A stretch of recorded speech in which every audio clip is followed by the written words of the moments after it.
पहा, सन मराठीवरील तिकळी मालिकेतील नली म्हणजेच अभिनेत्री वैष्णवी कल्याणकरची खरी कहाणी. वैष्णवीचा जन्म 18 जानेवारी 1998 रोजी सिंधुदुर्ग जिल्ह्यात झाला. तिने MBA मध्ये आपलं उच्च शिक्षण पूर्ण केलंय.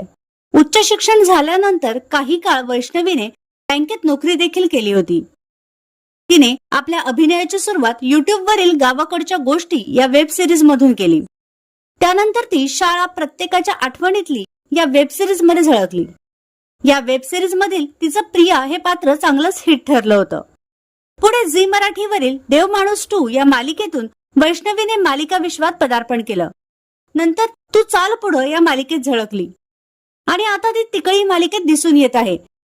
खऱ्या आयुष्यात वैष्णवी अविवाहित आहे.